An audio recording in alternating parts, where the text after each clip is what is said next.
आता बातमी समोर येते नागपूरमधून। नागपूरमध्ये संचारबंदी लागू करण्यात आली आहे। सध्या येथे तणावपूर्ण शांतता असून प्रभावित परिसरातील रस्तेही बंद करण्याचे आदेश नागपूर पोलीस आयुक्त रविंदर कुमार सिंघल यांनी दिले आहेत। जे पुढील सूचना मिळेपर्यंत बंद राहणार आहेत। पुढील सूचना मिळेपर्यंत निर्बंध लागू राहतील। तर या आदेशाचे उल्लंघन करणाऱ्यांच्या विरोधात भारतीय न्याय संहितेच्या कलम 223 नुसार कारवाई होईल असाही इशारा त्यांनी दिला आहे।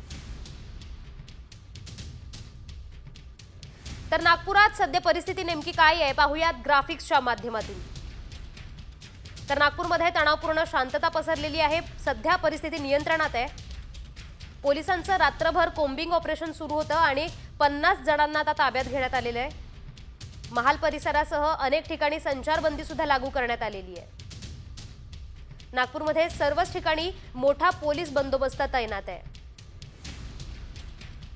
सोशल मीडियावर आक्षेपार्ह मजकूर पसरवणाऱ्यांवर सुद्धा नजर ठेवली जाते।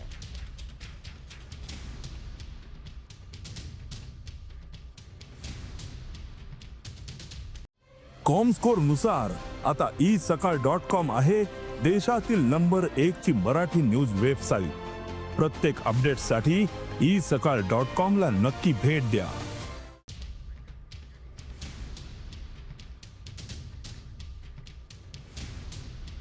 तर नागपूरचे पोलीस अधिकारी राहुल मदने यांच्याशी बातचीत केली आहे आमचे प्रतिनिधी पराग ढोबळे यांनी। तर पाहूयात। नागपुरात रात्री ज्या पद्धतीने घटना घडली, नागपूर अक्षरशः पेटलं होतं। अनेक पोलीस कर्मचारी जखमी झाले, यामध्ये पोलीस अधिकारी सुद्धा जखमी झालेले आहे। या सगळ्या संदर्भात स्थानिक जे आपले अधिकारी आहेत त्यांच्याकडून जाणून घेणार राहुल मदने सर आहे। त्याच्यामध्ये काय आमचे सिनियर ऑफिसर DCP लेवलचे ऑफिसर जखमी आहेत, त्यांचा उपचार पण सुरू आहे।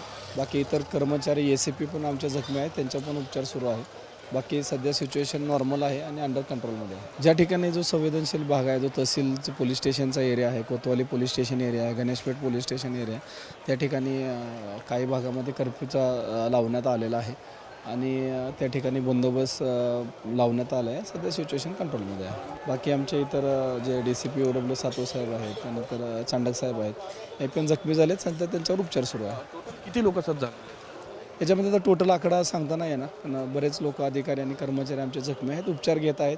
काही उपचार घेऊन पुन्हा फील्डवर उतरलेले आहेत। व्हिडिओ जर्नलिस्ट सौरभ बोलेसह पराग ढोबळे, साम TV न्यूज, नागपूर।